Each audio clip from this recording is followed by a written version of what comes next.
Hey guys, for today's video, I will show you how to swap tokens on PancakeSwap using Trust Wallet. To access PancakeSwap through Trust Wallet, first click on the tabs icon, which look like a grid of squares. Then, you can search for or manually enter the correct PancakeSwap website within Trust Wallet. You can also click on the PancakeSwap icon, but make sure it's the official PancakeSwap Binance website to avoid losing your assets to phishing sites. If you have a BNB balance, it will appear it from the From section. To use another token, simply select it from the drop-down menu provided.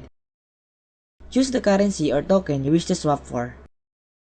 It's important to note that there are fake tokens, so double check that you have the correct one.